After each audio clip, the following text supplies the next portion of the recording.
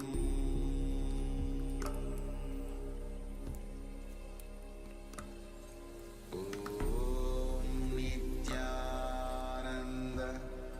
Paramashivoham.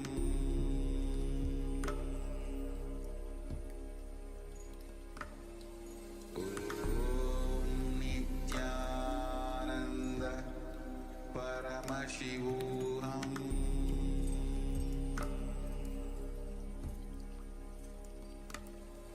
Om Nityananda Paramashivoham.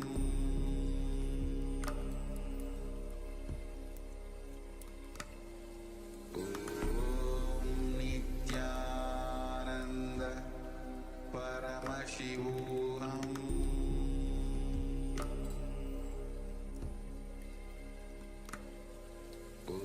Om Nityananda Paramashivoham.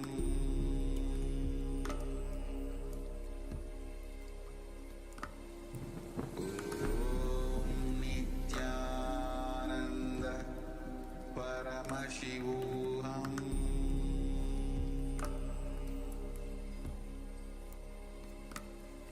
Om Nityananda Paramashivoham.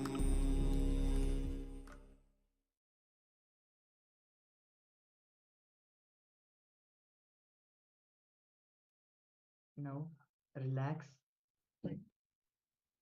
remove your eye bands, and start sharing with us in the Zoom chat.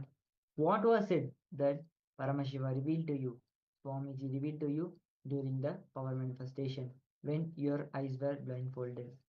It could have come to you through any way as a visualization, or as a soft whisper in your ears, or even as an intuition, or even a feeling in your being that it could be this. Please don't hold back anything thinking that it is your mind which had played the tricks and which had told you that it could be this or that. Anything that was revealed to you, which came to you when your eyes were closed and you were currently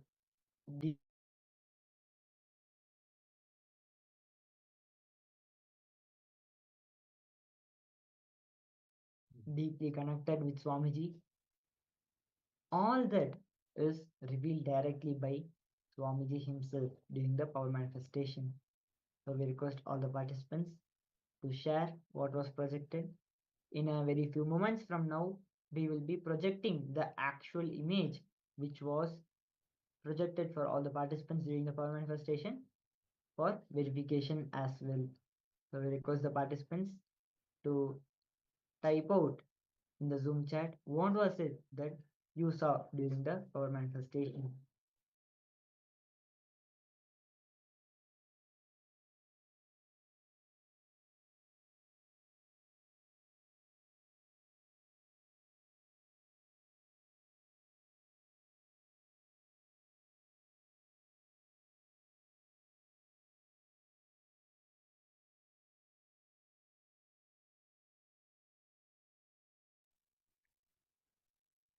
Yes. Ma Sukrendraనంద has shared. She has seen lots of white color, yellow, blue, elephant trunk, and spraying water and round basket. Yes, ma. And ma Ananda Gauru Rupini ma. Red, green, pink, white, coffee, plants, high-rise buildings, high-raised buildings, okay, valley, blue sky, and white clouds, oval shape. Okay, ma. Now we are going to project the image which was projected earlier. Yes, as all of you can see, this was the image that was projected during the power manifestation. So let us now map it with what the participants have seen and manifested.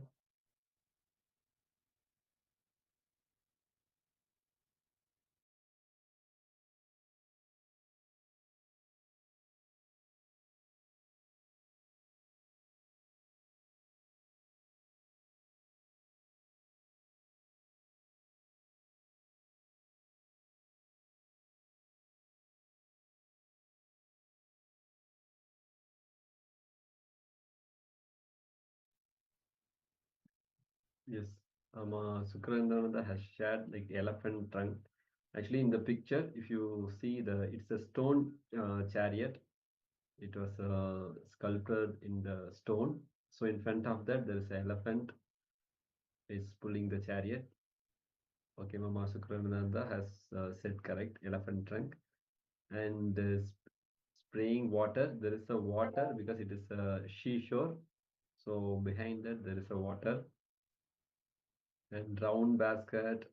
Um, yes, a round chariot wheel is there and lot of white color and blue. The sky is blue. Yeah. Okay. Also, we can see Ma Anandagoya Rupini has also manifested the power. She has got verbatim the blue sky. Amazing, Ma. Let us give a congratulations for all the participants for manifested the power today. Let us now get into another round of power manifestation. So, once again, please, I close your eyes. As will be now moving into the second round of power manifestation. This should be an inspiration for all of us, an encouragement that we have actually started seeing what is being shown. Our third eye is starting to reveal what is being shown when we are blindfolded. Yes, as we can see, the participants have blindfolded themselves. Let us now project the next image for all the participants. Yes, now the second image is being projected. Start chanting the Mahavakya and connect with Swamiji. And now let us get into the second round of power manifestation.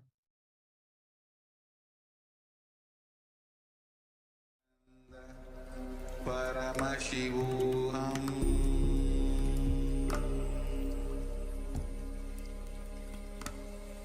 Om Nityananda Paramashivoham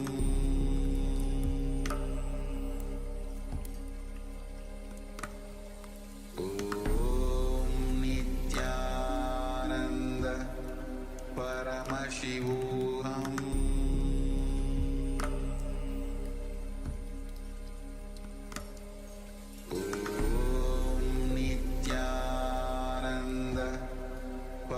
Paramashivoham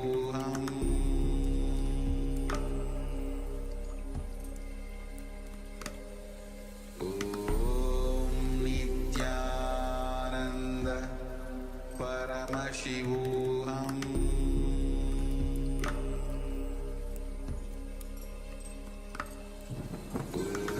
Om Nityananda Paramashivoham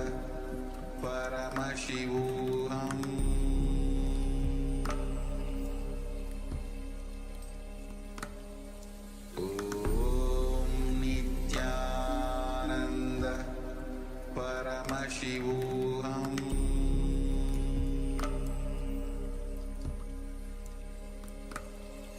Om Nityananda Paramashivoham Paramashivoham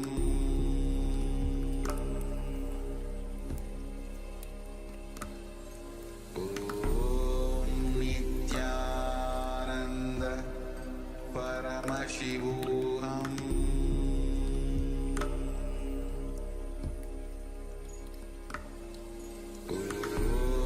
Nityananda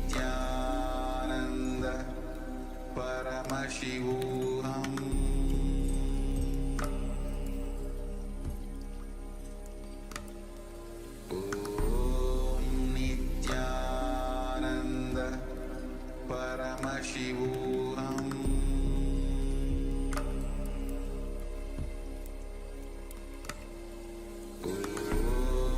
Nityananda Paramashivoham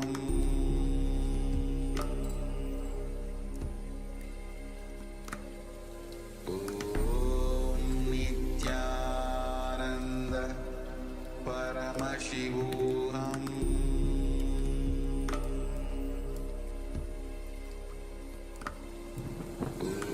Om Nityananda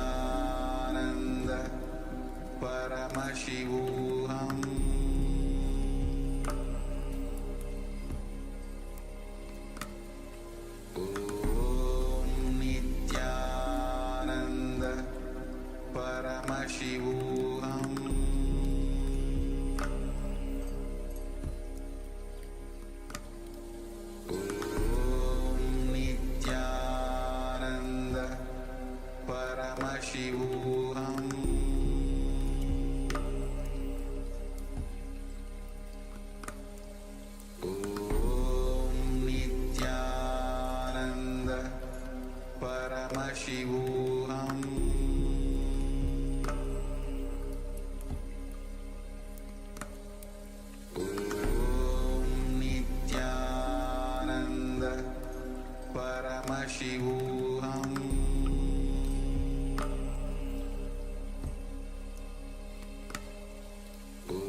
Paramashivoham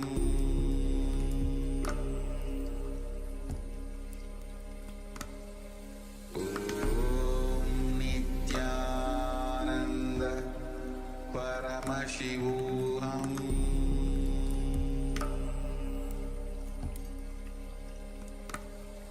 Om Nityananda Paramashivoham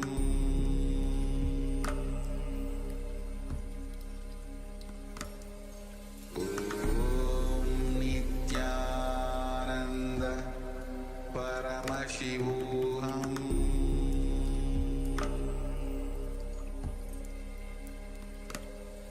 Om Nityananda Paramashivoham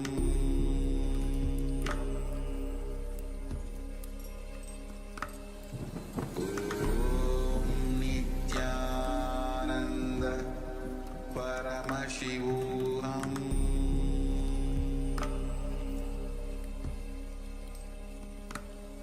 Om Nityananda Paramashivoham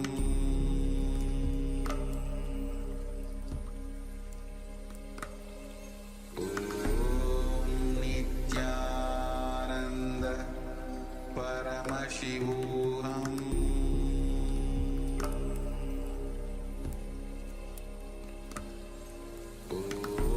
Om Nityananda Paramashivoham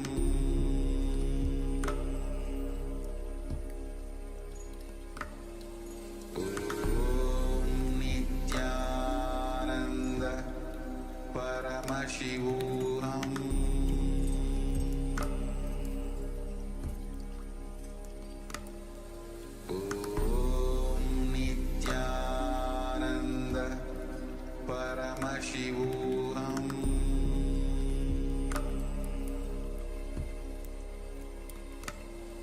Om Nityananda Paramashivoham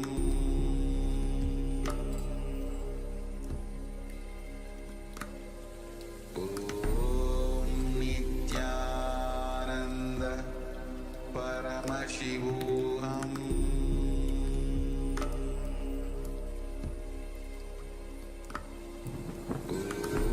Om Nityananda Paramashivoham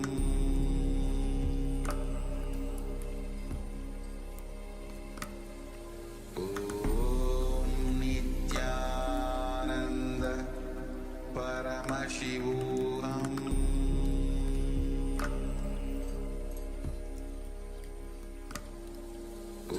Om Nityananda Paramashivoham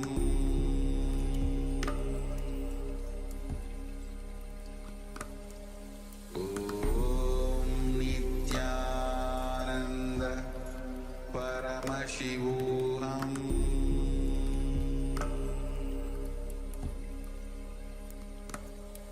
Om Nityananda Paramashivoham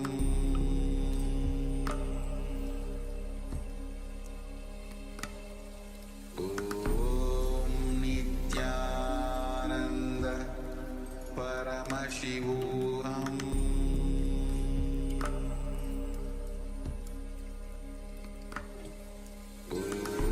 Om Nityananda Yes. Now, slowly relax, remove your eye bands, and start typing down whatever was revealed to you during the power manifestation, as all of these revelations are just directly by Paramashiva himself through Swamiji's grace. Last time we saw how so many of the things that the participants saw during the power manifestation was on spot verbatim right. So when you start sharing, not holding back anything, after we projected the image last time, many of the participants would have felt deep inside their heart that, oh, actually, this was shown to me before itself. But due to your self-doubt and your uncertainty, you had not typed it down and you had not posted in the Zoom chat. So drop all the self-doubts, all the uncertainties that you are feeling, all the insecurities that you're feeling. Oh, if I share this and if it is wrong, what may others think about that? Every one of us are in the practicing stage and starting to manifest the powers of Paramashiva. So, having this as a powerful cognition, break all the fears and all the insecurities that you are facing and type down each and everything in detail. What was shown to you or what was felt during the power manifestation. So that, for an example, when we show a beach, you could be feeling that you are standing in a beach and enjoying the sunset. So even type the feeling down so that we can later map it to the power manifestation. Is Ma Ananda Gore Rupini has shared. Orange, white, gold, green, seaside, corridor, and building. Yes. Thank you for sharing, Ma. Let us now wait for a few more participants to share.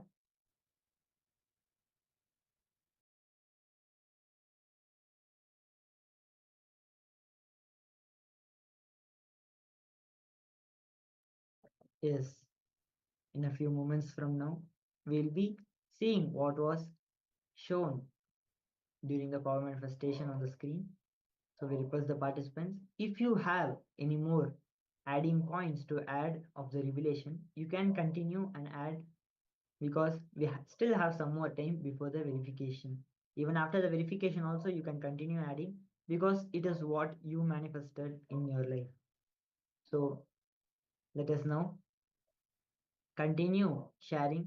Only when we start sharing and celebrating what Paramashiva revealed to us, the manifestation will continue to happen because it's like a dam. All the water that is given, if you continuously block it, then it will not continue to flow. At a over period of time, either the dam will break or it will overflow. So continue to share so that the flow continues to happen and the manifestation continues. Yes. Now let us take a few moments and see the verification process. Now we'll be projecting the image for all the participants. Yes, this was the image that was projected during the power manifestation. As all the participants can see, it is a beautiful, a complete area of temple.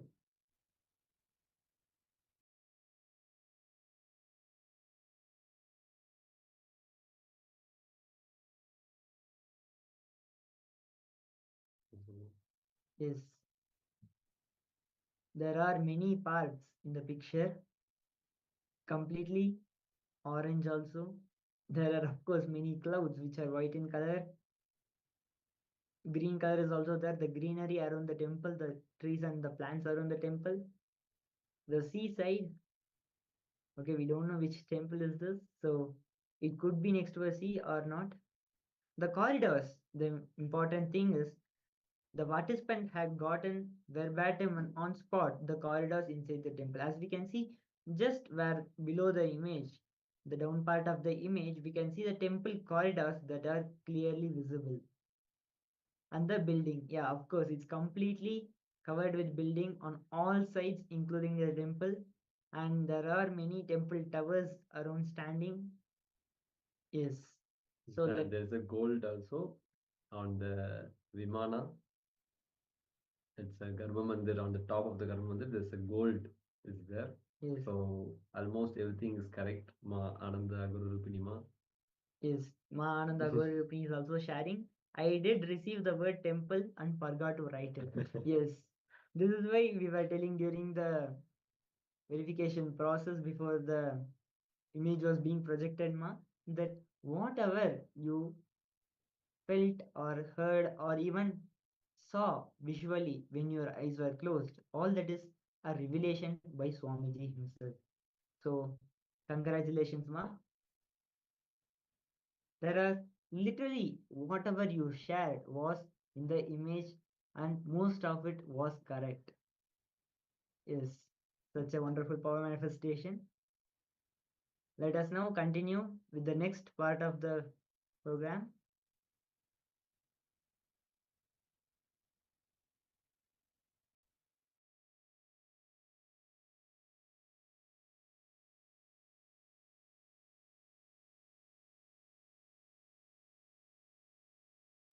We'll now be seeing more about the mysteries of death, how we can go beyond death, the pain of death, the fear of death, and so many other things that is caused in our life because of death. The most haunted fear in our lives is the fear of death, because when we start fearing and misinterpreting, death is not actually an ending to everything around us, but it is just a transitioning to the next being or the next level. So we all of us have to clearly understand that nothing that we have done will be erased, because this is the most important thing about it. Everyone thinks that whatever I have earned, whatever I have built until today, when I die, it all goes with me. No, that's not the complete truth. That is the fear behind the death that was created. But the actual truth is, Swamiji has clearly told in many of the satsangs as well, that if you want to come back in your own family, when you make that conscious will and decision, you will come back to your own family. And Swamiji has also told very beautifully how the science is also in present days proving this. And we also can see the Dalai Lama tradition, how they find the next Dalai Lama. And as we can see all these scientific proofs in front of our eyes, so this makes it very clear that death is not an end to itself. It is just a change of, like how we change our clothes every day. It is just changing our body once a lifetime. So now let us be in a deep attentive space and deep meditative space and deep listening, because when we listen to each and every word of Swamiji, what he tells, even though we have previously listened to any of these satsangs or discourses, every time you listen once again, it will make a different context, altogether different powerful cognition to what you are currently facing in your life today. Whatever you are facing that day when you listen, you would have gotten solution for that, and whatever you're facing for today, you will get solution for that when you once and again listen to Swamiji's satsang, and that is the unique specialty of Swamiji's discourses. So let us now be in a deep meditative space as we listen directly by Swamiji about the mysteries of death.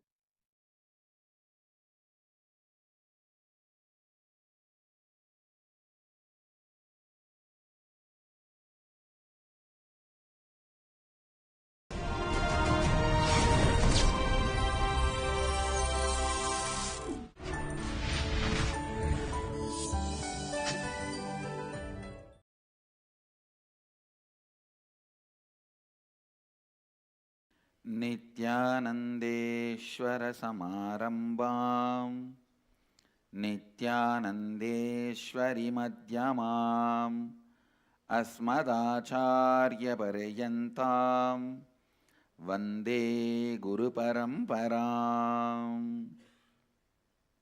I welcome all the devotees, disciples, samajis, satsangis, Srimahans, Mahans, Tanedars, Kotaris, visitors, viewers, sitting with us through Sadhana TV, Nityananda TV, two-way video conferencing, having Nayana Diksha, and who are sitting with us here physically from all over the world in Anandavana, Varanasi. I welcome every one of you with my love and respects.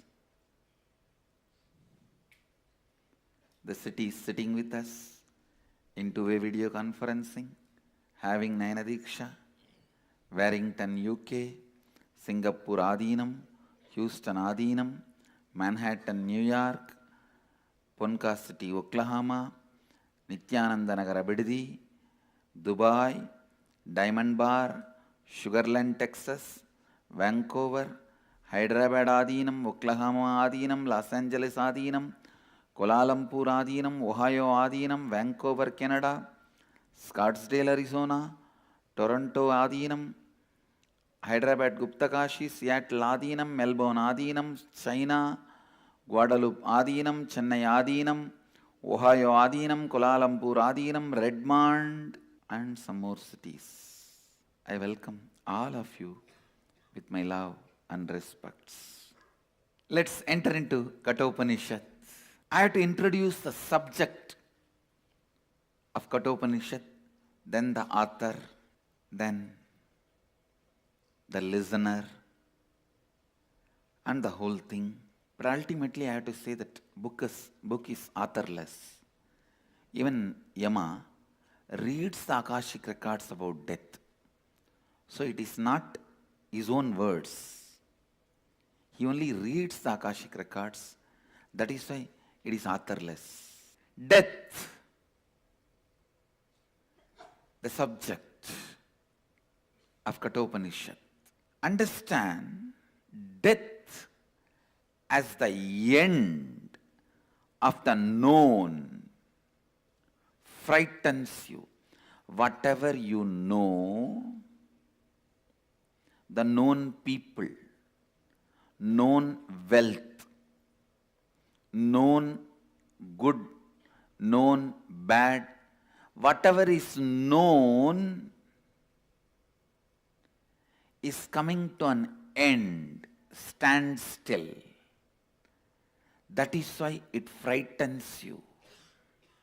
Listen with awareness.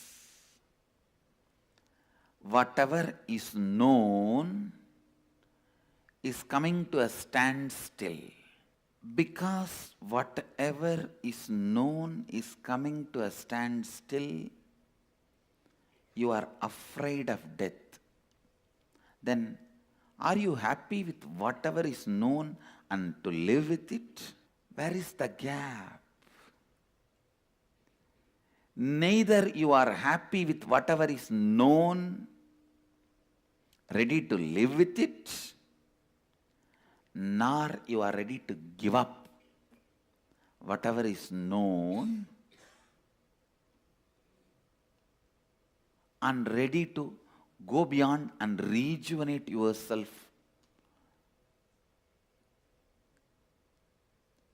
See how we are stuck.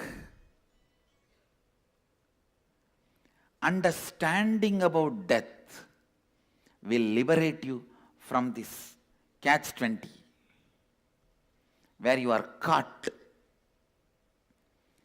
Being caught cannot be considered as living. So understand, all of us know only two states in our life: death and dying. Death and dying. Where your perception of the known ends, it is called death. Where your perception continues to torture you, it is called dying. Listen. I am introducing one of the important sacred secret about death to you. When death is staring at somebody, decide to stare at him. Understand the secret. Whenever you stare at somebody, even if he was looking at the other direction, automatically his eyes will come and get fixed on you. Death may be staring at some other direction. If you decide to stare at him, his eyes will move, come and get fixed on you. That will be a beautiful looking at each other. That will be the best way of looking at each other. Because when he is looking at somebody, if you are staring at him, then his attention falls on you. Slowly, both vision will merge. you will have enough time to breathe, enough time to align yourself, enough time to settle with whom you are staring, to whom you are staring, with whom you are going to share yourself. But when he is staring at you, it will be too much heavy. It will be literally like a me burning somebody. When Mahadeva stares, you can't look back. You won't be able to look back. You won't be able to stare back. Before death decides to look into your eyes, decide to look into his eyes. Before it decides to look into your eyes, decide to look into his eyes. Because during the dying, listen, I am equating you staring at the eyes of the death when he is staring at somewhere as dying, and he staring at you directly is death. He staring at your eyes directly is death. You staring at him when he is staring at somebody else is dying. One good thing, during the process of dying, the process of rebirthing is more known and available to you. Is more known and available to you. Your biomemory can cherish the dying and rebirthing in a beautiful way and transform itself. Few days before, there was a confusion created by one of my Mahants in Biddi. Why I am saying confusion? There is a difference between confusion and doubt. Doubt means you ask, when I answer, you accept it. You accept the answer and evolve. That is called doubt. Confusion means even if I give answer, you are not ready to listen. You are rejecting the decision. You are rejecting the clarity. So few days before, some of my Mahants have created a confusion. If enlightenment is what is required, we can just die in Varanasi. We will be liberated. We will have enlightenment. The stupid fellows don't know. Then it took such a long time for me to make them understand. I don't think still they've understood or grasped. Listen, most of you also may be having this doubt or confusion. That is why I am talking about it. While you are living, you should go through the birth and death and reborn. Your biomemory should enjoy the transformation. Your muscle memory should enjoy the transformation. Only then you will taste enlightenment. You will taste Jivan Mukti. If you die in Varanasi, you will have liberation. But unfortunately, the person who is having liberation during the death in Varanasi is always liberated. Your consciousness. The person who is suffering with the bondage, the biomemory and your mind, your body, that is anyway going to only get destroyed. Please understand, goal of Hinduism is not Videha Mukti, means liberation after leaving the body. No. Liberation while you are in the body. Jivan Mukti. Understand? The goal of the Hinduism is Jivan Mukti, not Videha Mukti. Lakshya of Manushya Jivana is not Videha Mukti. That is too easy to get it. Just come and live in the Varanasi. When you die, you will get it. But one thing, even Kalabhairava doesn't allow that easily everyone to die here. I know people who lived whole life in Varanasi, just a small cough and cold, went to a hospital which is just outside the border of Varanasi and died there. And I have also seen people never visited Varanasi, just landing into Varanasi first time. In the flight, the moment the flight has entered the boundaries of Varanasi, left the body and got liberated. Understand? Even in that, it is not that straight, simple game. There is a very big power behind even letting you die in Varanasi. Vishwanatha does not allow anyone and everyone to die in Varanasi. I have seen many Ramakrishna Mission sadhus. They will come here to die in Varanasi. But of course, sadhus, most of them, I can say almost everyone's request is granted by Kala Bhairava. But a common man, many people, common people, they come and stay here whole life. Just one sneezing, wheezing, breathing problem, they go to Birla Hospital, which is outside the boundary of Varanasi, die there, over. The goal is not Videha Mukti. It is Jivan Mukti. While you are living, stare at the death. Constantly dying is happening in you. Many things with which you associate yourself are moving away from you. Many things about which you are afraid are getting closer to you. All this is dying. Many things which you are feeling closer moves away from you. Many things about which you are afraid gets closer to you. He is dying. Anybody who consciously allows the dying process will understand every moment Kala is working on you. Every moment Kala is working on you. There is so much of powerlessness. Powerlessness-based focus on death.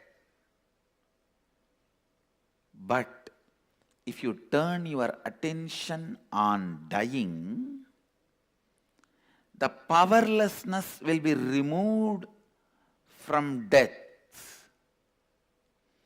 If you are waiting for death to stare at you, you are waiting for powerlessness to overpower you. If you are staring at him when he is staring at somebody else, you are removing the powerlessness from death. Understand? As a Hindu incarnation, authority on Hindu tradition, Upanishad, and the Hindu way of living and Hindu goals, Hindu ambitions, I tell you, first and foremost commandment of Hinduism is, thou shalt not die. Do what it takes. Do what it takes. Thou shalt not die. That's the first and foremost commandment for Hindus. Fools are those who die. Stupid are those who plan for liberation after death. Hypocrites are those who never look into the eyes of death while living. Criminals are those who are diverting others' attention also from the death by stupid, shallow, shady lifestyles. any lifestyle which is trying to divert your attention from looking into the eyes of the death and ability to go beyond death, that lifestyle is shady, shallow, stupid, hypocritical, blind. Criminals are those who are promoting those lifestyles and diverting your attention from the original need of life going beyond death. Those are the fellows. Blind leading the blind. This Upanishad says, the blind leading the blind, both fall into the ditch. In Varanasi, very quickly they will fall, because every few steps we have a ditch. Do not be led by blind. Don't get diverted by the stupid fellows and their lifestyle theologies, which is diverting you and your attention from the original need of soul consciousness. The original need of you is facing the death, looking into the eyes of the death, staring at death before he stares at you. When he stares at you, you will be scared. No. Stare at him before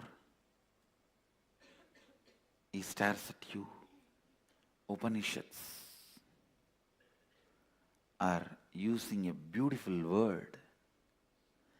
Dhiraha means who has the ability to stare at the death before even he stares at you.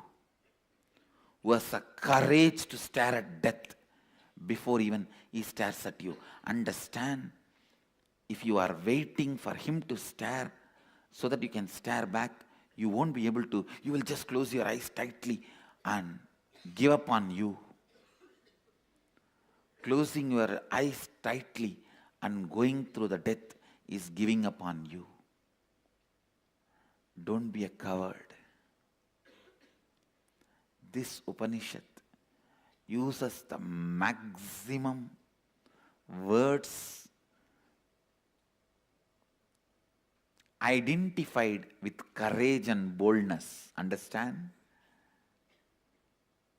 All the other Upanishads uses very sweet words. Mangala, Chinmaya, Chidambara, Isha.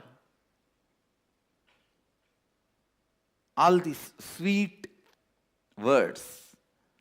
But this Upanishad, it is so different, because a Brahmin thinking trend, a Brahminical thought trend, never uses the words like a courage, boldness, because that is not there in their thought trend. Those words are not used so much. The aggressive words are not used so much in any Brahminical thought trend literature. But this is the first Upanishad where I see so much of vocabulary, so much of words used to explain and express courage, boldness, authenticity. The word Shraddha Vivecha first time appears in Sanskrit literature on this Upanishad. And the word Dhiraha first time appears in Sanskrit literature in this Upanishad. Maybe because Yama is a Shaivite, not a Brahmin. To utter the words of courage and boldness. He is so straight and dedicated to his work. Even in Markandeya's issue, when he was trying to take the life of Markandeya, Mahadeva appears and intervenes. Yama says beautifully, "O Prabhu, it is you who ordained me in this flow of life and law of life. When you want to interfere, no one can question, but I surrender me also at your feet. Please take my life also, because my life has been ordained by you to maintain the flow of life and law of life. Now, when I am not able to do that, I am surrendering my life also at your feet." Mahadeva accepts his life into him, reprograms, and says, "You will maintain the flow of life and law of life, exempting my devotees," and gives the life back to him. Understand? He is so sincere, authentic, integrated to his programming. Even when Mahadeva interfered, he said, "Prabhu, I can't question your interfering. You are above all this. You have every right to interfere, but take my life, for which you programmed me. You programmed me to maintain the flow of life and law of life, yama and dharma. Now, when I am not able to do that, I surrender my life itself at your feet." So death was killed once in Tirukadayur. Death was killed. Yama was killed. Then Mahadeva reprograms him and gives him life. Gives life back to him, saying, "Yes, you will maintain the flow of life, yama, and law of life, dharma, exempting my devotees." Name bhakta pranashyati. My devotees never perish. With this vow, which Krishna repeats in Gita, in the same state of Shivoham. Understand? Krishna, whatever he recited in the space of Shivoham is Gita. Vishnu took 10 incarnations. I can say 24 as per Bhagavatam, to worship Mahadeva. In all 24 incarnations, he did Shiva Puja. Shivalayas established by him is there in all 24 incarnations. As Kapila, the Shivalinga installed by him are there in more than 3 places. One in Mahanirvani Pita, one in Tirupati. Tirumala, Tirupati was one of the tapastali. Below the Tirumala, in Tirupati, there is a beautiful Shiva temple, Kapileshwara Swami Devasthanam. That Shivalinga was installed by him, worshipped by him. There is a falls, waterfalls, where he took bath, that is Kapila Tirtha. He lived in Tirumala, Tirupati. There is one more in the central India, Madhya Pradesh. As each incarnation, he lived, worshipped Mahadeva. Listen, all the akhadas, the founders are the incarnations of Vishnu, but that God is Shiva. All akhadas are Shaivite akhadas, the major akhadas, and the founders are Vishnu's incarnation, Juna Akhada. Dattatreya is the founder, who is the Vishnu's incarnation in Bhagavata Puranam, but the deity worshipped is Shiva. It's a Shaivite Akhada, but the founder is Dattatreya because he himself is a Shiva Bhakta. Mahanirvani, Kapila Rishi, Kapila is the founder, but the deity is Shiva because he himself is a Shiva Bhakta. Many akhadas founded by Vishnu, Vishnu's incarnation. But the God is Shiva. As a Rama, he installed Shivalinga in Ramanagara, Bididi and Rameshwaram. Please understand, when he stayed in Ramanagara, he and Sita, that's the time he killed Kakashura. Kakashura is the demon who came in the form of a crow and disturbing Sita. He killed Kakashura. To get rid of that sin, he installed Shiva and worshipped. So in Ramanagara, there is a Rameshwara Swami. And even now crows don't fly over Ramanagara. Understand, such big forest, you will see all birds, not a single crow.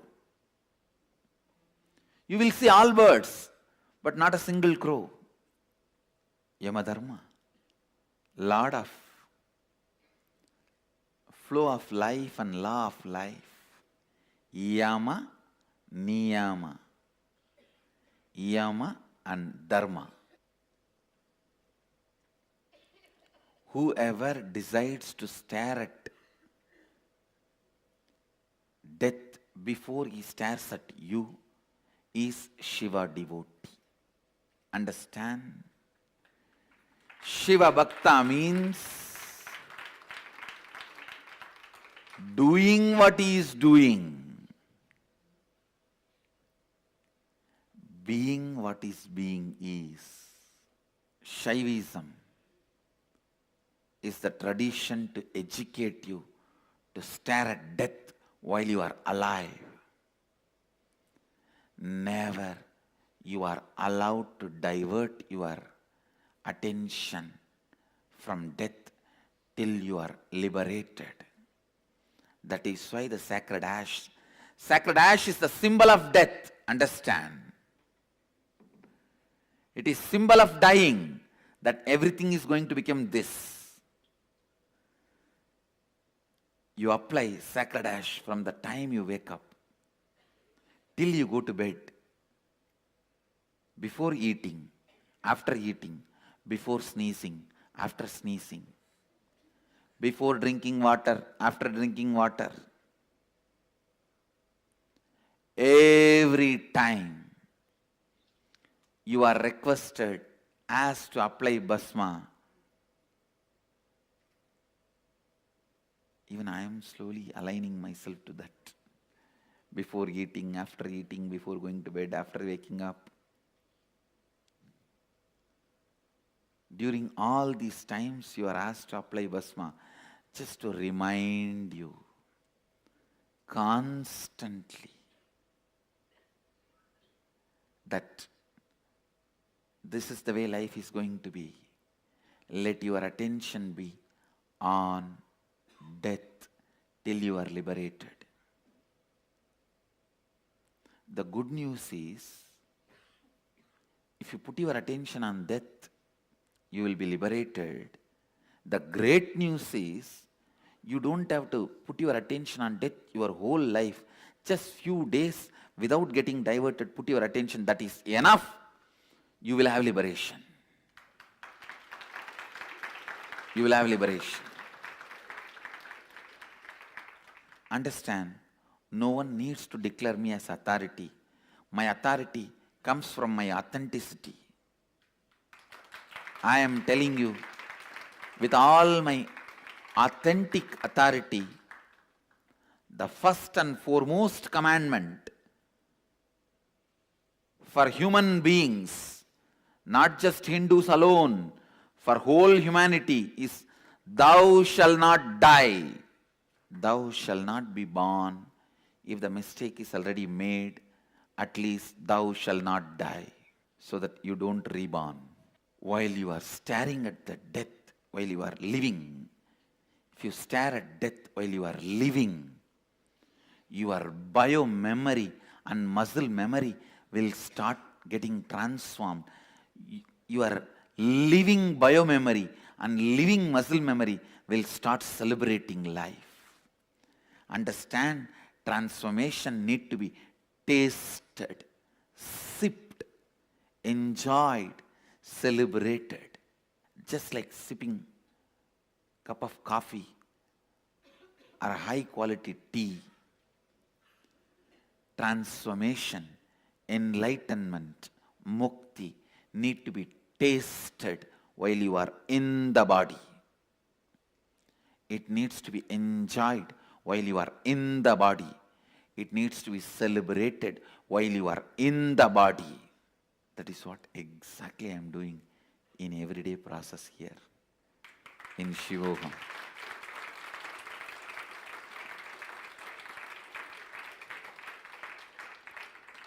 This is the most powerful, amazing combination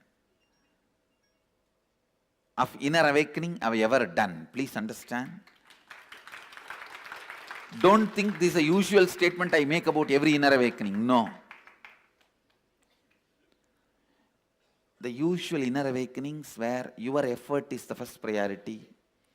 Shivoham is where my effort is the first priority. Me gifting is the first priority. The problem is, even when I gift, you fall into self-doubt. Am I worthy of qualification? Am I ready to receive? And you use all your effort to disprove, I have not given you, you have not received it. You become so violent. Actually, if you are given something, you feel you have been humiliated. I cannot earn or what? Who are you to give? I'll prove you have not given. The feeling humiliated turns into violence and anger, and you use all your energy to prove, I have not given you and you have not received it. So first time, I have put the best of both, your effort and my contribution. First, you go through your effort, you do completion, then I make it happen by my contribution. Then you do samskara dagana kriya, then whatever you can't do, I intervene and clean it up. Then you do root pattern completion, then whatever you can't, I am intervening in the process of Shivoham and doing it. It is such an amazing, beautiful, I can say one of the most powerful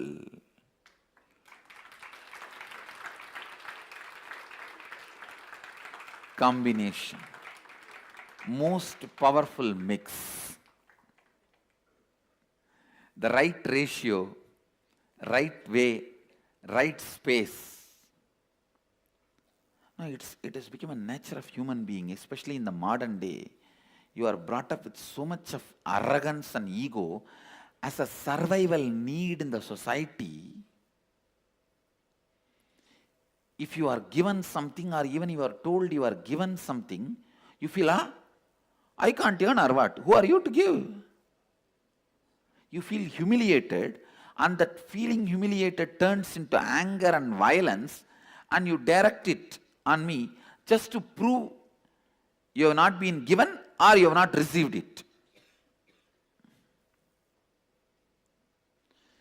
People are ready to die just to stand up for what they believe, not what is reality. What they believe as reality. What stupid people. Sometimes I see people tell, I can't do all that, Swamiji, just grant me death.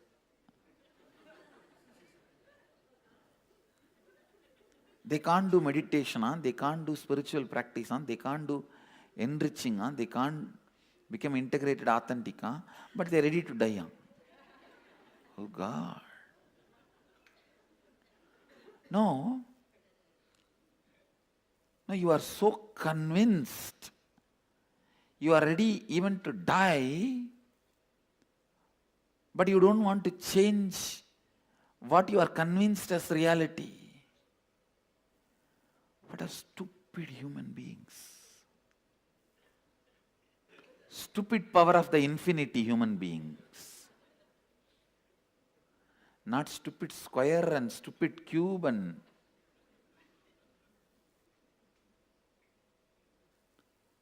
stupid to the power of 4, stupid to the power of infinity.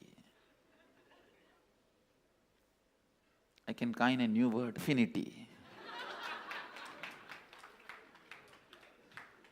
stooped in stupidity for infinity is stupinfinity. Stooped in stupidity for infinity is stupinfinity. The new word and the definition of the word. People who are ready to die but not ready to change what they perceive as reality. What other word you will use about them? Then stupinfinity.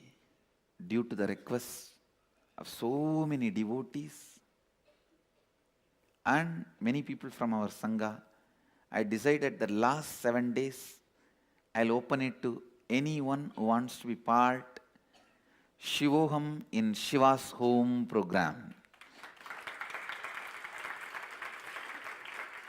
Shivoham in Shiva's home. Still it is not too late to taste Shivoham in Shiva's home. Shivoham in Shiva home.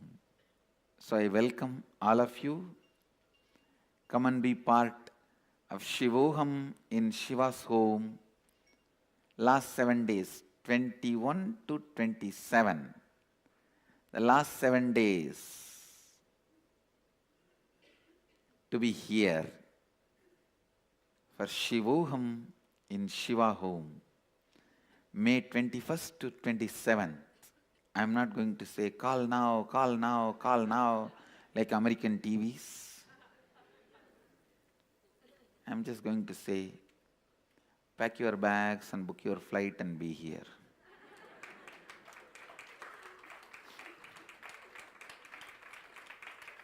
Death is such vast subject.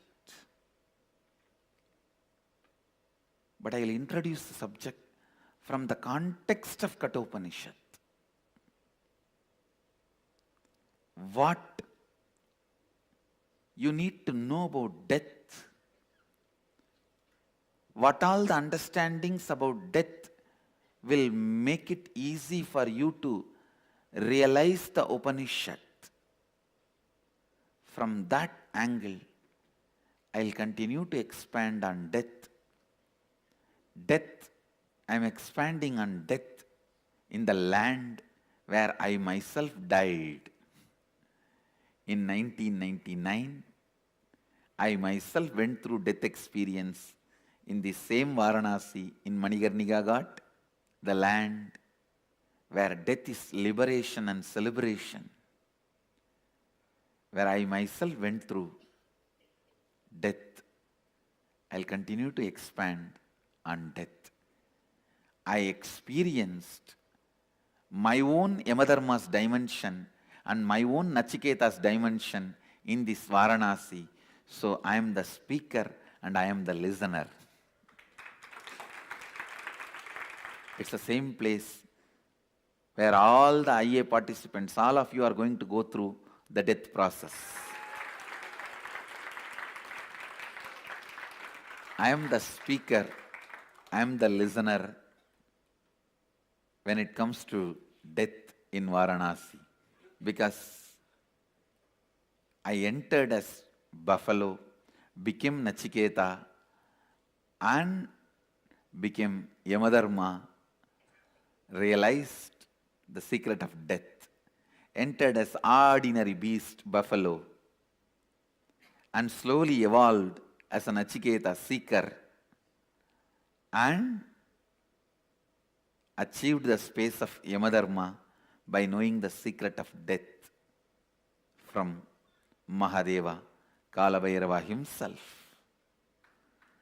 So what you see in the background, all the trees, my own 3 different dimensions.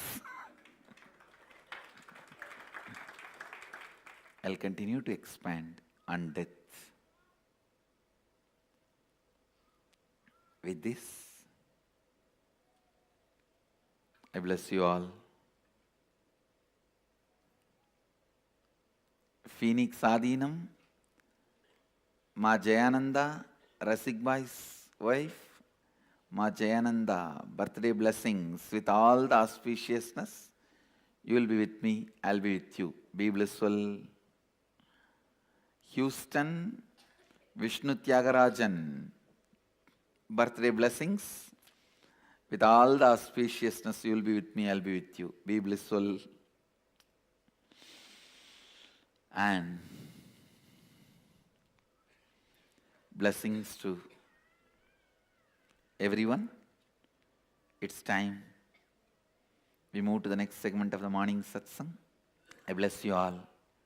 Let you all radiate with integrity, authenticity, responsibility, enriching, causing, living Advaita, the eternal bliss, Nityananda. Thank you. Be blissful.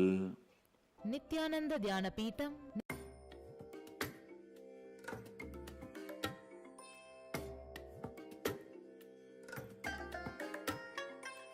I bless you all.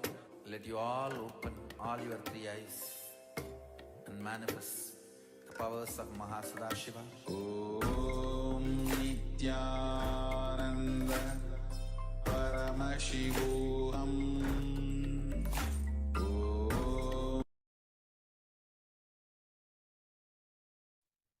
Yes, Nityanam, all of you. Nityanam. So, Swami says that he is the Nachiketa, he is the Yamadharma, and he is the bull. All three put together when he realized, when in Varanasi himself, when he had his own death experience. So, Nachiketa represents the pure seeking. When Swamiji had the pure seeking, Yamadharma, which is the lord of death, he was the first person who experienced death. He was the first person, the first person who experienced death is called the Yamadharma. So, and Nachiketa, he's just pure seeking. And Swamiji realized all three in himself. As Swamiji displayed how all the three are represented in his back, how it's an expression of him becoming, representing him in Varanasi when he experienced death experience. Yes. And in this section, Swamiji was giving us the experience of how our perception about death changes our experience of life.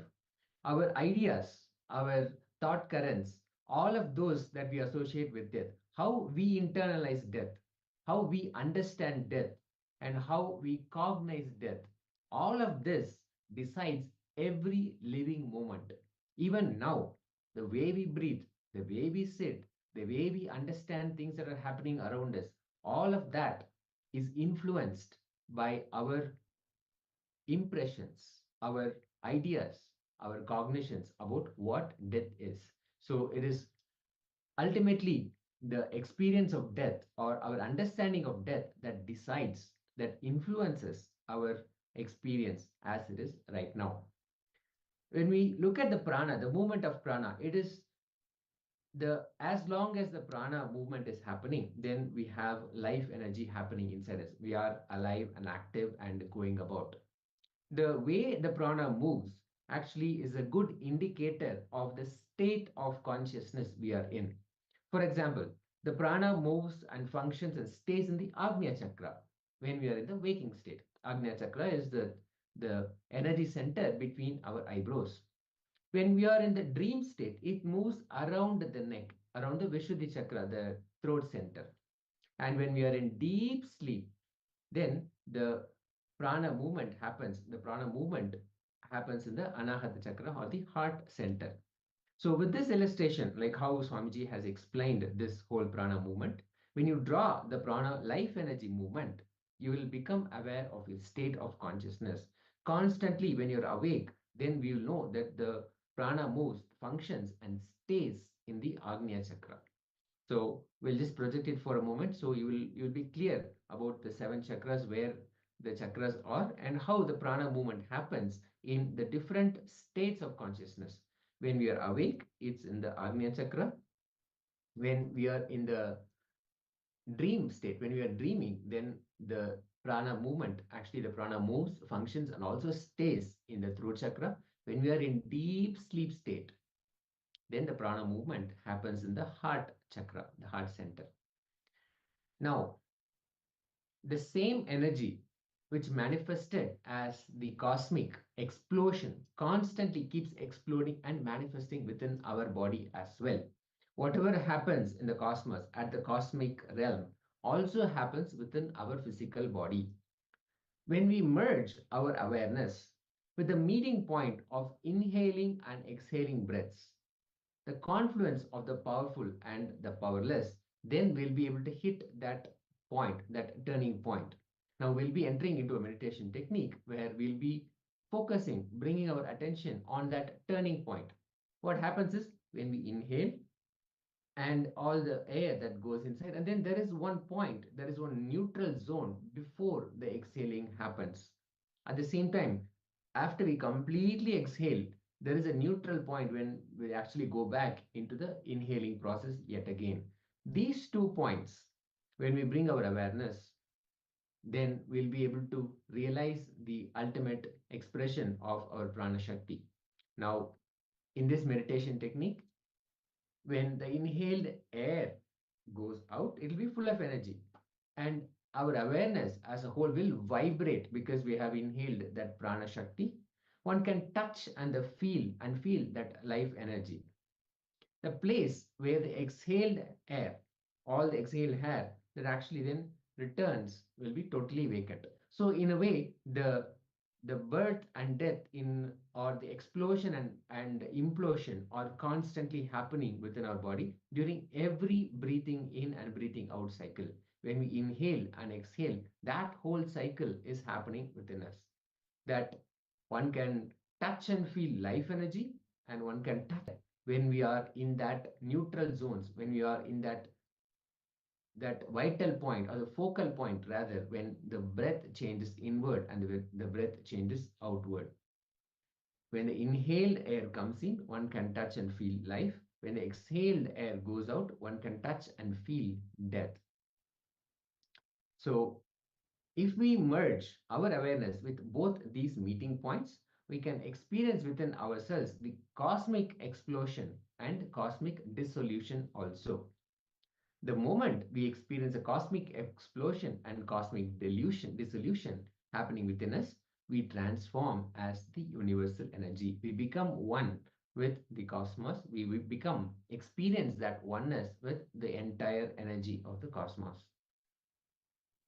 So this technique has two parts. One that you do when you fall asleep, when you are lying down in the bed, and the second one you do it whenever you remember during the whole day. So one during the sleep when you are falling asleep, and second whenever you remember during the whole day. So first one will create more energy to do the second part and vice versa. So basically both these parts complements each other.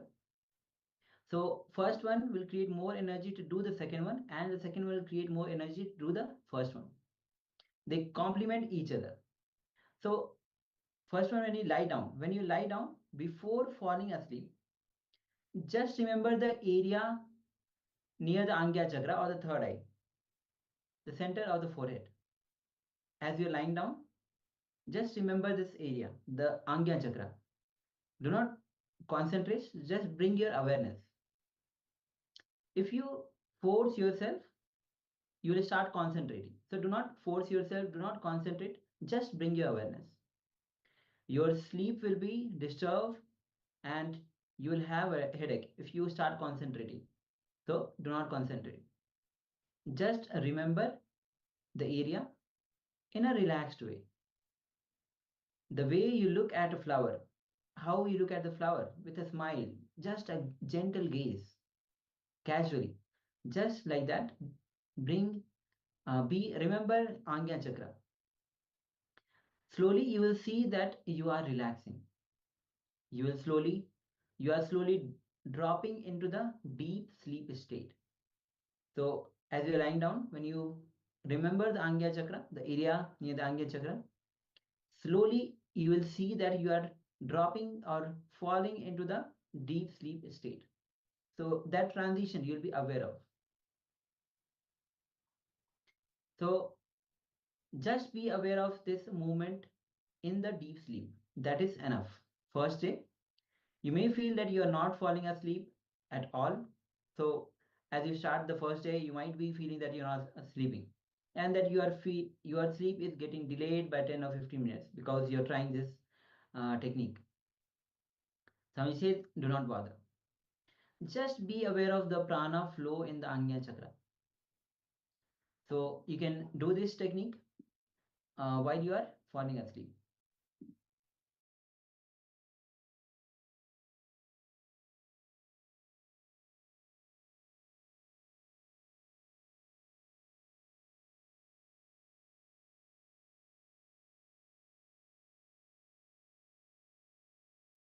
All right. So remember this technique before you are falling asleep. Do this technique. I hope all of you have noted down. Ma Ananda Horubni, welcome. Ma. Happy to see you.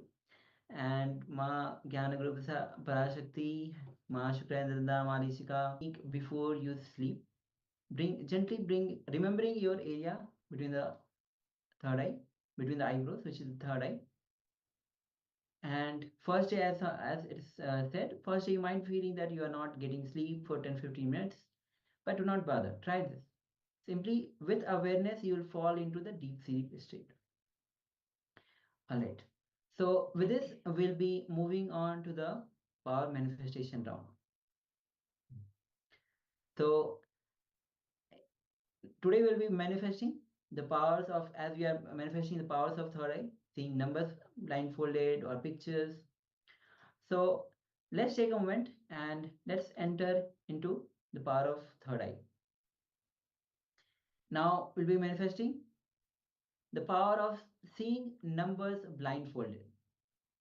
So we'll be displaying the number and you'll be seeing numbers blindfolded. So take a moment and cover your eyes with the blindfold. And also requesting Ma Van Hanyu, Ma Lishika, Ma Shukrandranda, Ma Gyana Guru Prasadini, Prashakti.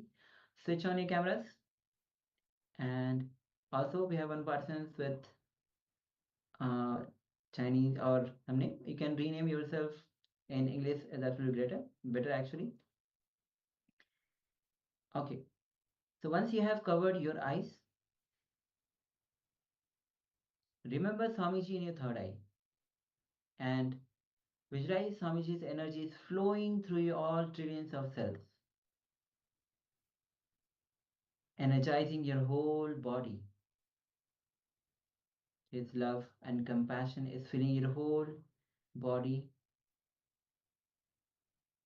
Now, as you bring your awareness to the third eye, let's start chanting Mahavakya. Om Nityananda Paramashivoham.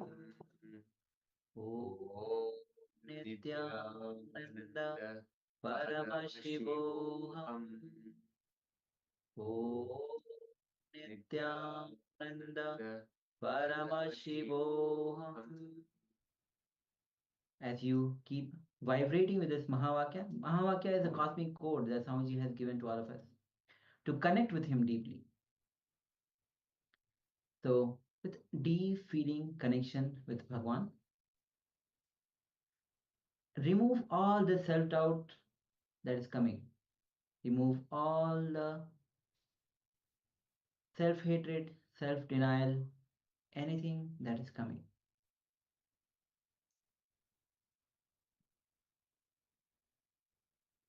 Unclutch from every single thought. Unclutch from all the identities that you carry. Unclutch from even the gender that you're carrying. Somebody says that we are beyond gender.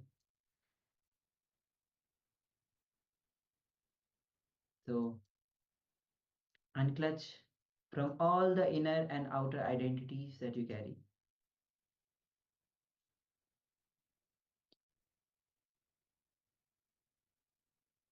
Unclutch from even the concept of time.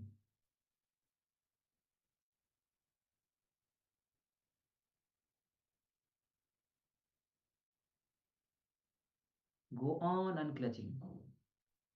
Unclutch from the concept of I, the I identity that you carry.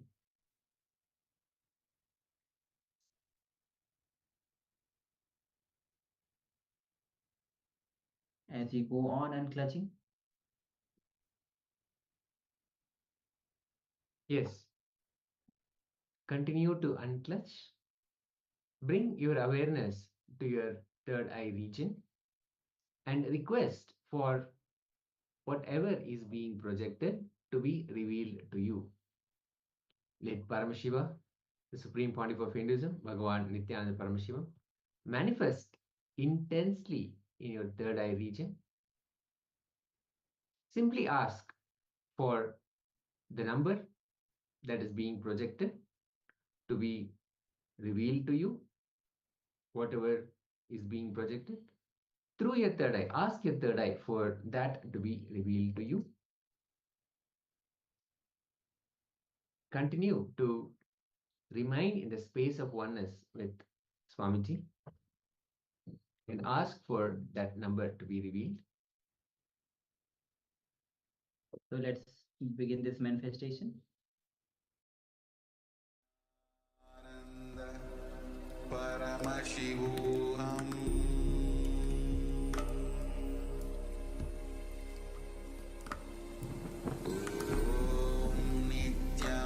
Nityananda Paramashivoham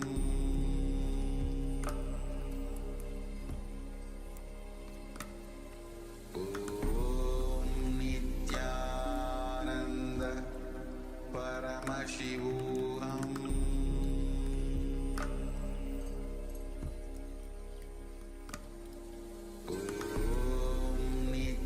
Nityananda Paramashivoham Nityananda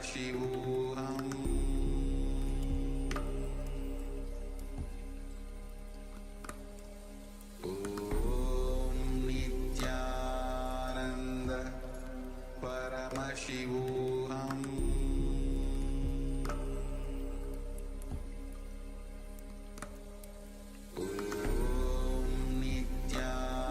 Nityananda Paramashivoham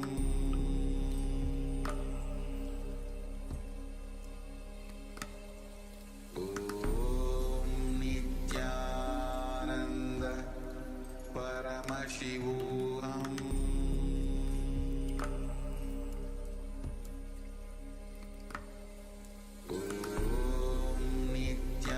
Nityananda Paramashivoham Nityananda Paramashivoham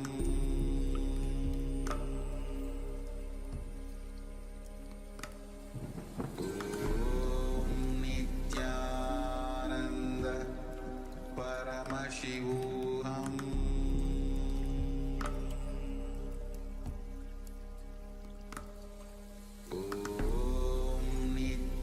Nityananda Paramashivoham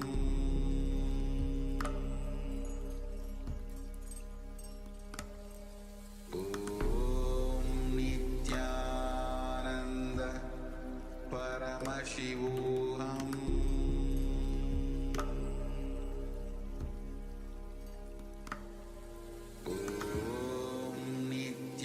Nityananda Paramashivoham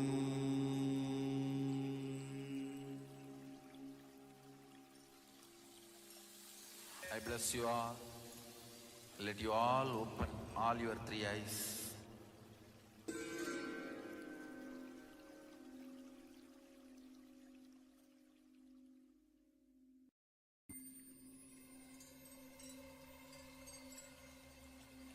I welcome you all with my love and respect. Let you all open all your three eyes. Om Nityananda Paramashivoham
Paramashivoham.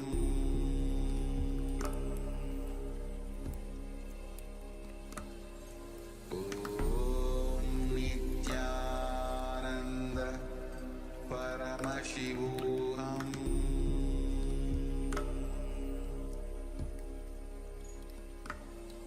Om Nityananda Paramashivoham.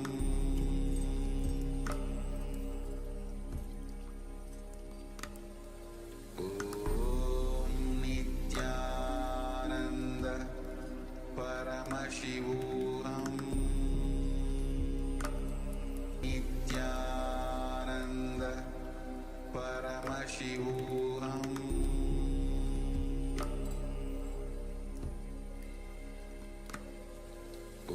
Om Nityananda Paramashivoham.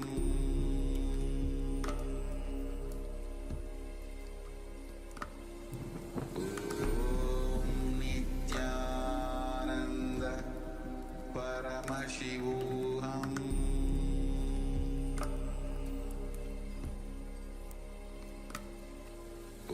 Om Nityananda Paramashivoham.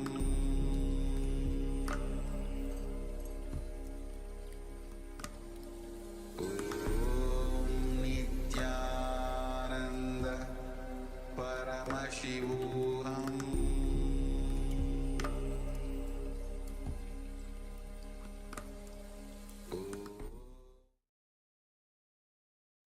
Now slowly, very slowly, you can remove your eye bands and open your eyes. Yes. Now, please share with us what your revelation was, what the number was that your third eye revealed. Paramashiva revealed through your third eye. You can share with us in the chat.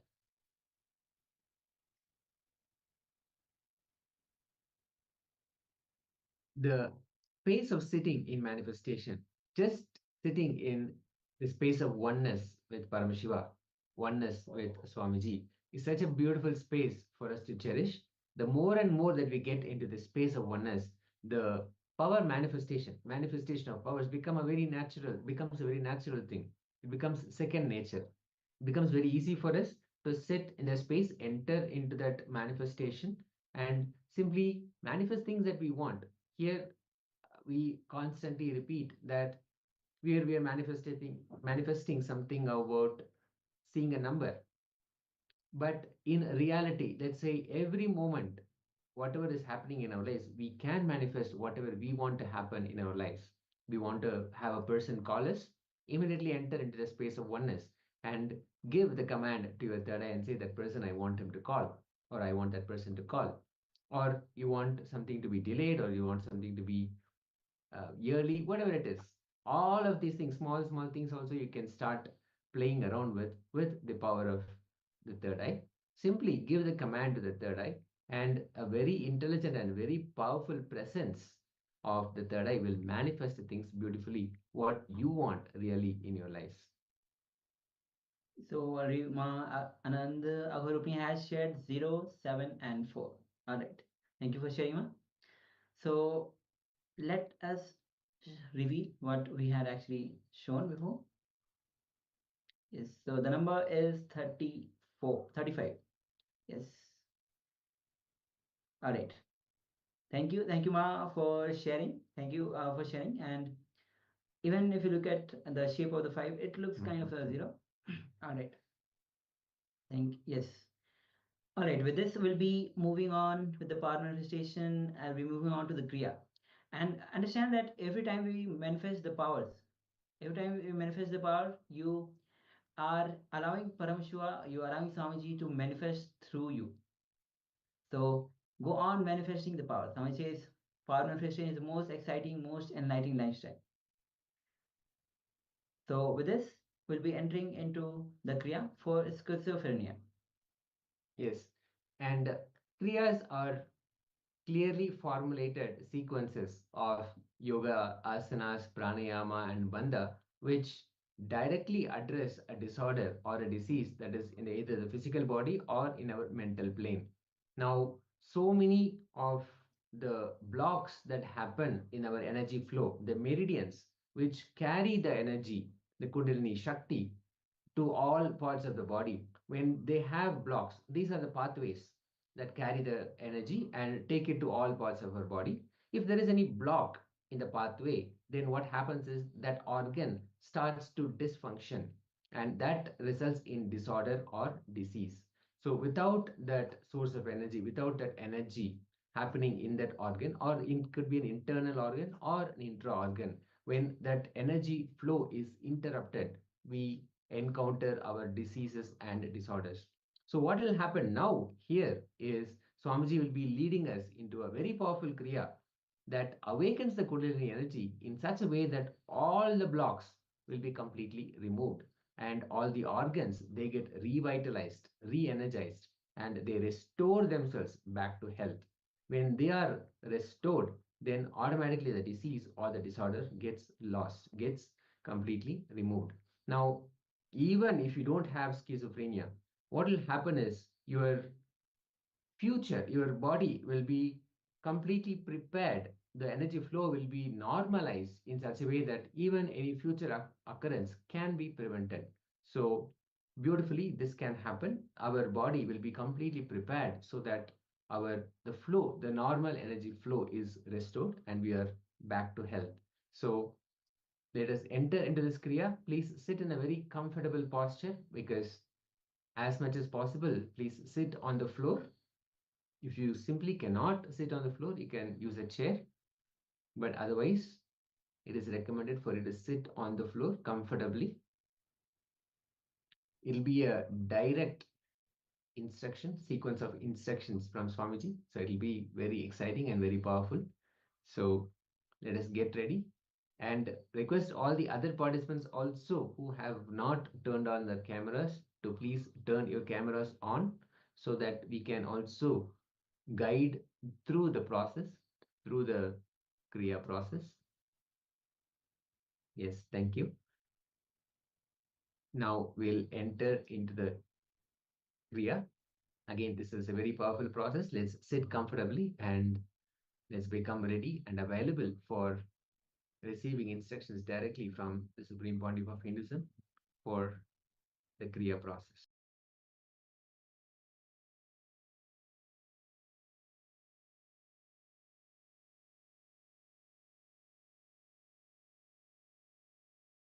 The Nitya Kriya, cure for schizophrenia. Please understand, it is such a powerful Kriya. Anybody with schizophrenia or any other mental disorder, just 10 days minimum, maximum 21 days is enough. Completely it will be healed. The disease will be healed.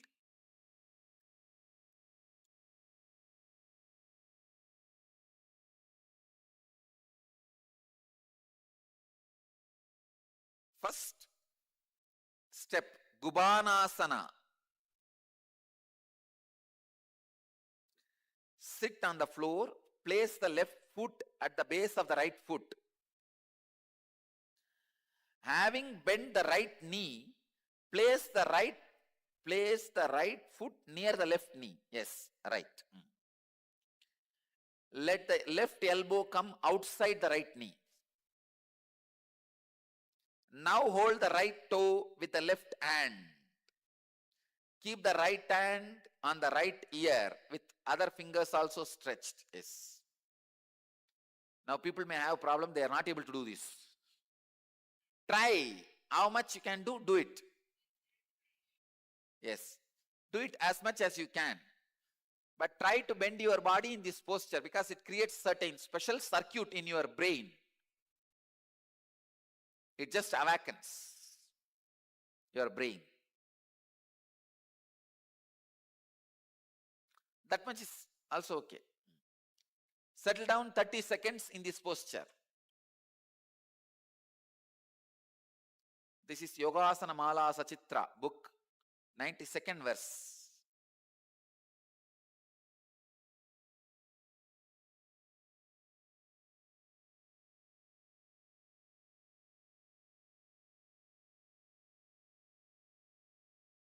In this posture, Vyana Kumbhaka, let me give the instruction. Completely filling the chest and contracting the whole body during Kumbhaka with subtle concentration is termed as Vyana Kumbhaka by Devi Parvati. This is actually given by Devi Parvati, initiated.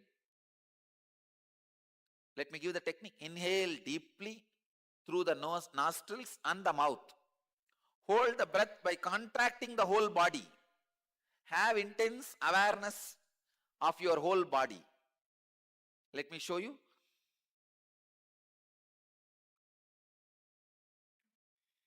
Hold as long as you can judiciously, then relax slowly. Understand? Do this Vyana Kumbhaka 21 times. It's a very powerful process.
Naga Kumbhaka, in the same asana,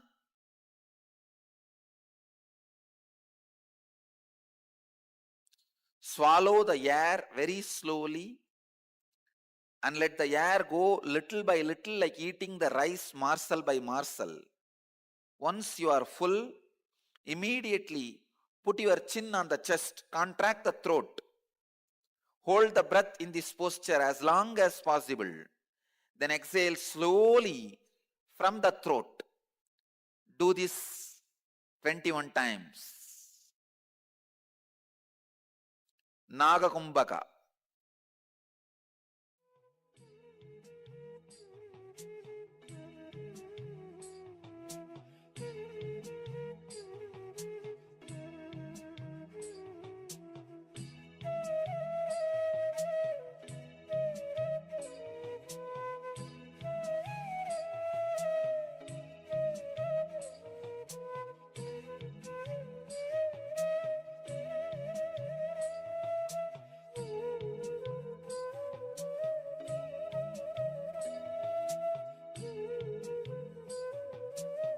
Swallow the air very slowly, morsel by morsel.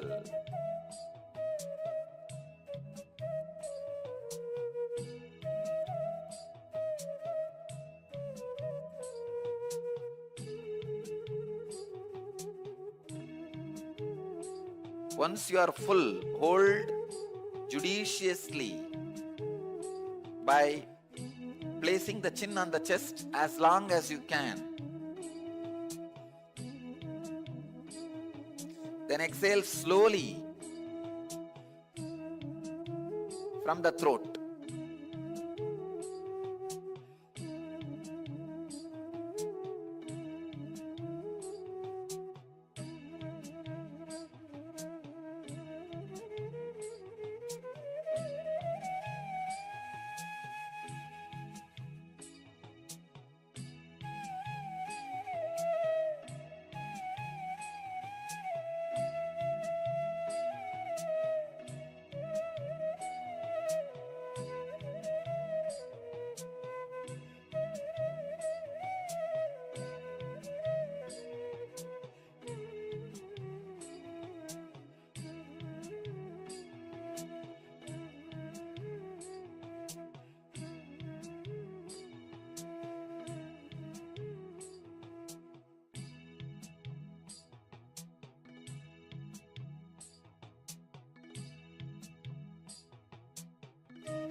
Next step, Sahita Kumbhaka. Inhale the breath. Hold the breath as long as you can judiciously. And exhale slowly. Inhale using the mouth and nostrils. Hold as long as you can. Exhale using the mouth and nostrils both. Do this 21 times.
Next, Shunyaka Kumbhaka.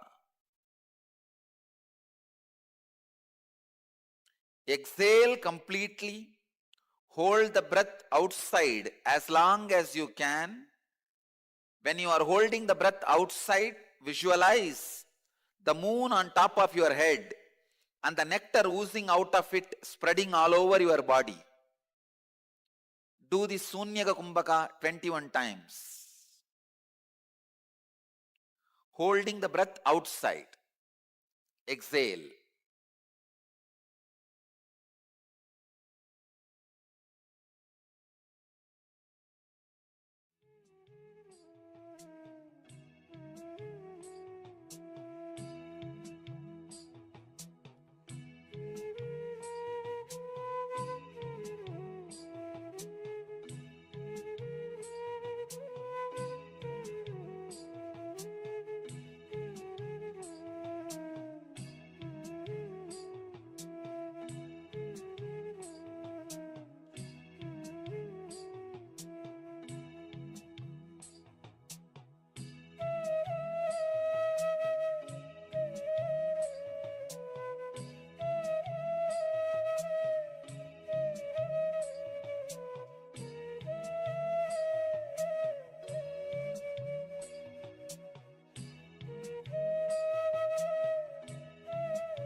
Next, Kochakasana. Relax. Kochakasana.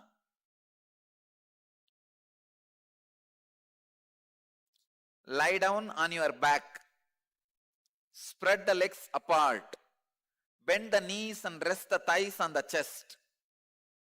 Hold both the legs vertically up. Yoga Pradipika 175, 78 verses. 75 to 78 verses. 30 seconds in Kochakasana.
In Kochakasana, do the Borolika. Borolika means along with the humming sound, inhale completely. Do not close the nose. Hold as long as you can. Then exhale. While exhaling, don't hum. Do this 21 times. Along with humming sound, inhale completely. Do not close the nose. Hold judiciously. Exhale. As slowly as possible, repeat this.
next step.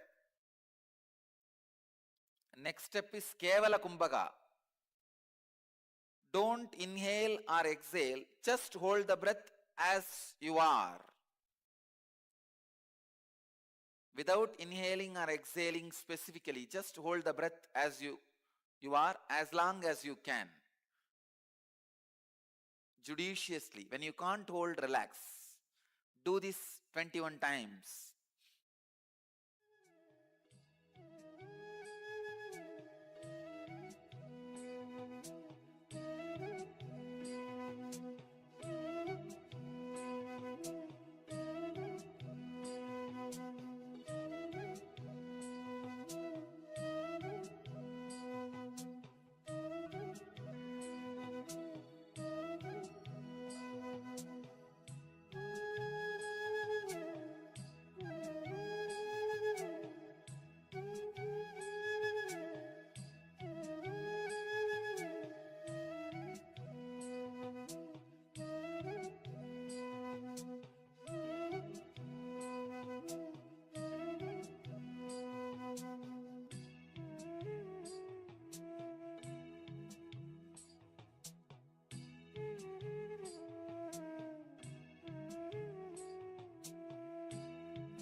Just sit for a few seconds.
bless you all. Let you all open all your three eyes and manifest the powers of Mahasudashiva. Om Nityananda Paramashivoham. Om Nityananda Paramashivoham. Om Nityananda Paramashivoham. Om Nityananda Param.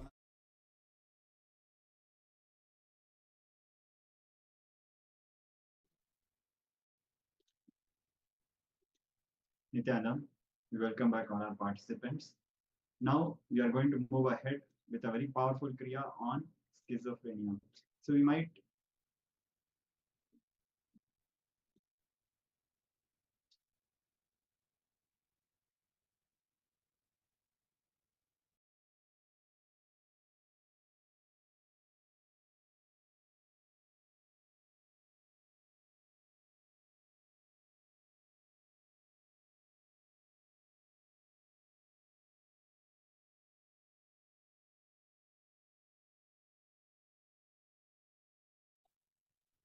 So as we have just gone through this powerful Kriya on schizophrenia, we'll be moving ahead to the next segment, next powerful revelation. This is about how we can have a conscious achieve, how we can achieve enlightenment to the conscious death process. So we're going to live the death experience consciously so that we'll achieve enlightenment. So we'll be learning how to have a conscious death experience, and with that complete with all our fears. There are various breakthroughs, not just benefits, breakthroughs that will manifest in life. And even at the time of when you're actually about to leave the body, we will know that Swamiji is there, Paramashiva is there to liberate us. This powerful experience will prepare us for not just death, but to live life. Because whenever we do, whatever we do, fear is a major emotion that stops us from causing our reality. This will give you a massive breakthrough in all your fears, because all fears are ultimately rooted in fear of death. So please give us a few minutes as we move ahead to this next powerful segment and revelation by the Supreme Pontiff.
I bless you all.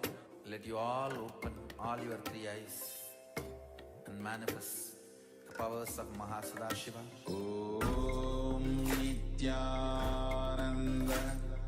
Paramashivoham. Om Nityananda Paramashivoham. Om Nityananda Paramashivoham.